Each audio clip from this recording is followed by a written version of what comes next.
I wanted to cover this Russian state TV segment, and I know I cover a lot of Russian state TV, but this segment was particularly awful.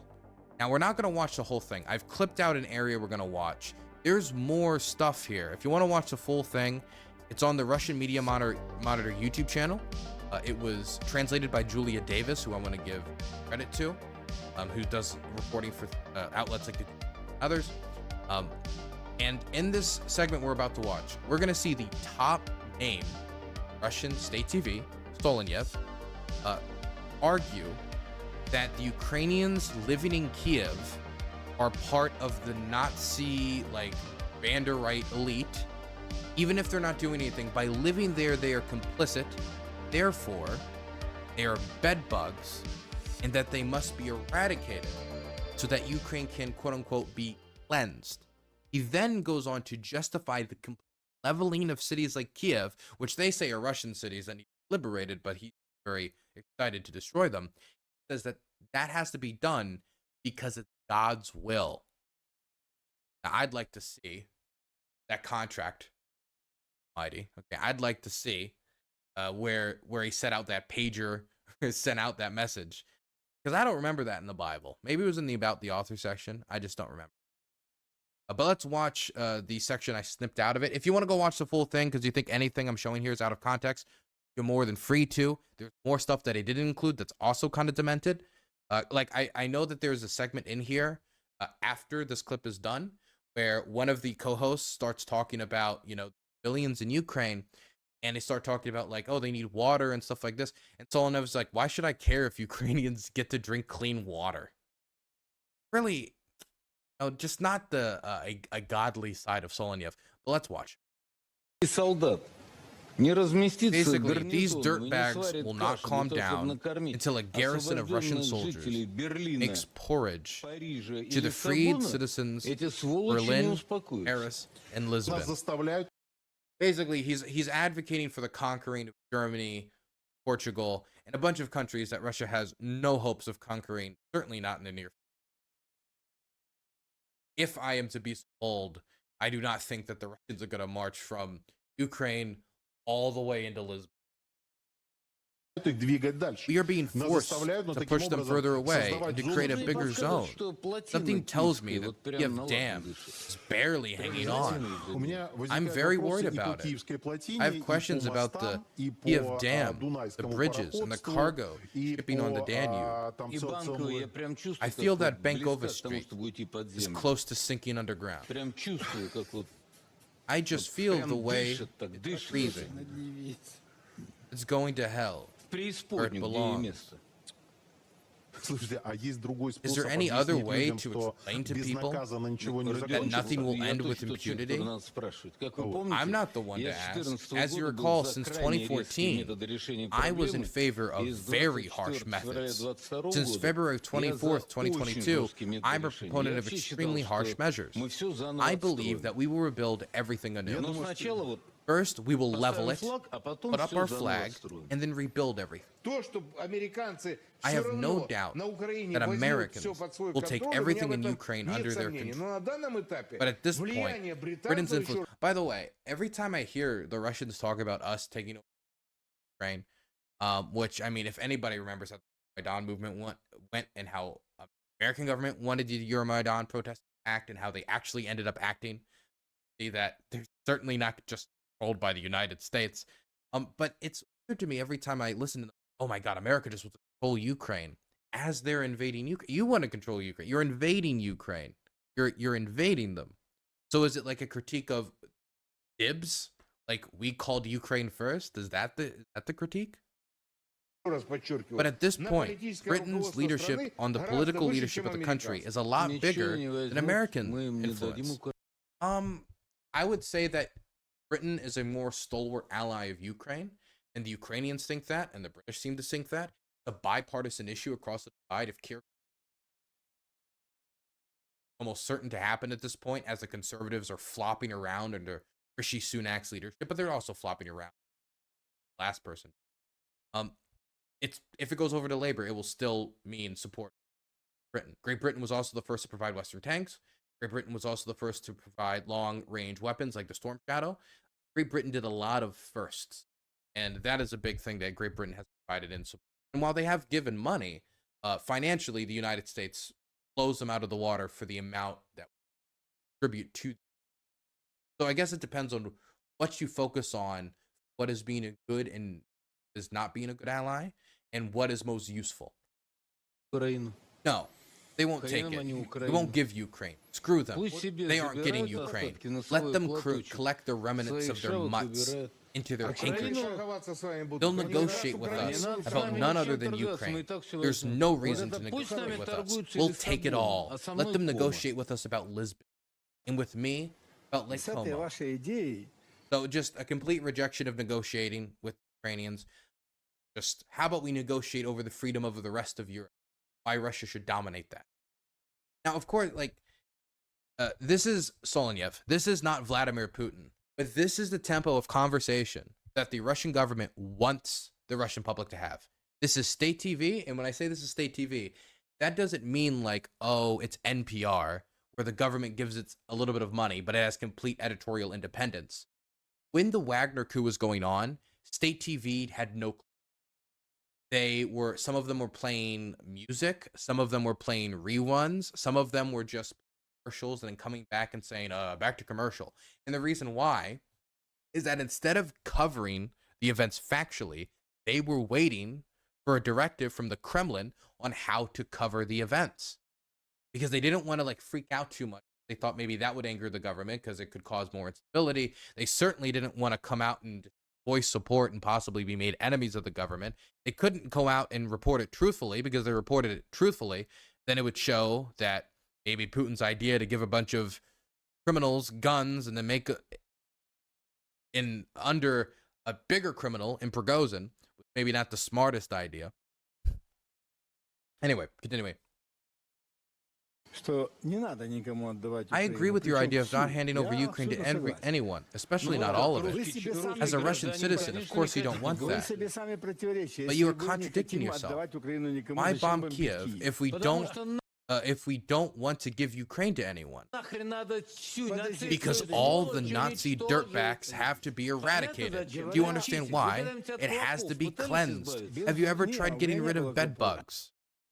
The Ukrainian guys from Odessa, who have been fighting in the Donbass since 2014, praise and glory to them. But the ones walking down Krasnishka Street, well-fed and brazen, know that you are collaborators. You will be eliminated. Not by me, but by heaven's judgment. As Vasil Dmitryevich said, there is a curse, isn't there? Certainly. What was said? You said it yourself, Vasil Dmitryevich. What can be said about Kiev? It went against God. Kiev is finished. Dude, you're fighting over Chasiv Yar, and they're talking about Kiev being... Can they... And what does this feel like to me?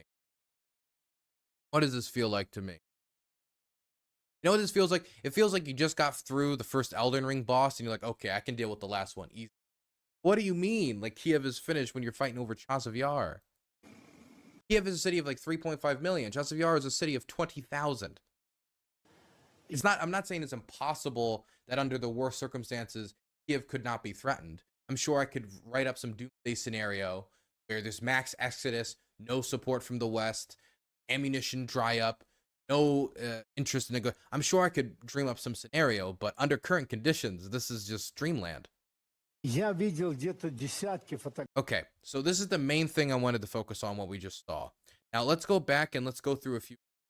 I want to focus on, how about we just go through the main thing I want to, which is this. All the Nazi dirtbags have to be eradicated. Now, some people are going to try to be flexible about this and say, well, Dylan, when he says Nazi dirtbags, he doesn't mean all Ukrainians or the Ukrainians left in Ukraine. What he really means is he's principally anti-fascist. He wasn't when it comes to, say, the Russian neo-Nazis. He isn't when it comes to, say, Rusich, which is a Russian neo-Nazi militia that's been fighting in Ukraine since 2014, that he's never complained about. But he is, when it comes to Kiev, he cares about Ukrainian Nazis, not Russian Nazis, but he cares about, truly, principally, he cares about Ukrainian Nazis. Bullshit. Not only for the hypocrisy reason that I just raised, but he goes on to say, after saying that the dirtbags have to be eradicated, saying that they have to be cleansed, he then goes into a rant about bed bugs, comparing them to insects, so dehumanizing them. The language of, let me just be blunt, genocide. But listen to this. The ones walking down the street, well-fed and brazen, know that you are collaborators. He's talking about the civilian population that has stayed behind in Ukraine and are still there. He's talking about the population that the Russian government is targeting when it takes out its electrical infrastructure, like it did back in 2020 during the 2022 during the winter months, and like it is doing now. He is talking about the people who are still in Ukraine when they could be displaced, not helping the Ukrainian economy, not being drafted into the military, not being recruited into the military, not volunteering, not paying taxes, not supporting Ukraine internally. So he's talking about Ukrainian population left in these cities. Now, this should not be that surprising if you have listened to Solonyev's rhetoric before, because Solonyev has talked about the leveling of cities block by block for years now on television. And he has said on previous occasions, I believe it was a few months ago, and we covered it on the channel. I don't know if it ever became a segment, but he was talking about how all of the good Ukrainians had already left. So there's no problem with leveling cities like Kharkiv. And this was in response to an objection when somebody else on the show said, like, wait a second, but like, these are our cities, right? So why would we level them? And they're full of our people, right? And his argument was, no, this isn't our city. This is the Banderite Nazi city. So if we level it, it's fine. And everybody that lives in it, that could have left over the last few years, they're Banderite Nazis. So really, when you think about it, it's fine, whatever we do to them, because they're all the enemy. This is what I mean when we talk about how Nazi in the Russian lexicon has just become, they're not ours. They're not our ally. They're not subservient to us. They're Ukrainians who flip us off. The Ukrainians who don't want to be occupied. The Ukrainians with the slightest tinge of nationalism to any love of their own country. The Ukrainians who identify as Ukrainian. If you are Ukrainian, you are a Nazi. It is a dehumanizing tactic. That is the purpose of calling them a Nazi. If you're Slavic, Nazis are the devil. Nazis are the devil.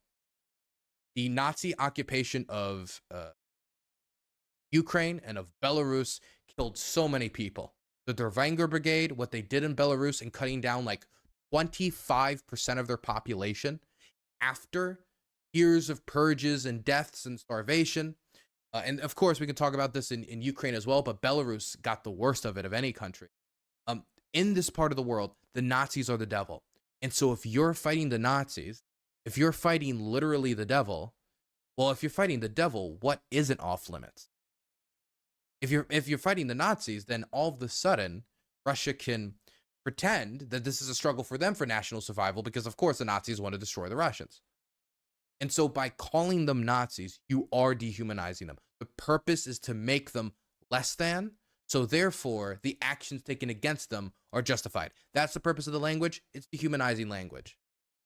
And so let me just throw out there, when you see content creators or you see people like alternative media people, or even people who somehow wiggle their way onto cable news, reinforcing this stereotype about Ukrainians, and I don't mean, hey, let's have an honest conversation about Ukrainian nationalism and about the culture of right sector. Let's have an honest conversation about the history of Azov. I'm not talking that. They just, oh, Ukraine is the Nazi state. Oh, Ukraine's all full of Nazis. Oh, Ukraine is... You are reinforcing Russian propaganda that's being used to publicly advocate for the annihilation of their cities and of their civilian population, either through forced displacement or physical destruction. Forgive me for quoting Solzhenitsyn. Before the Soviets called Ukrainians Banderites, they would call them Petuviites or Mezipans. there's also there is always a justification for an arrest. Of course. I mean, if they drop Bandera, it would just become something else. It would just be called like Zelenskyism, or it'd be called like gay ethno-nationalist thought. You just think of a new buzzword for it. Anyway, that's enough of this segment, but I wanted to cover it because it was pretty awful.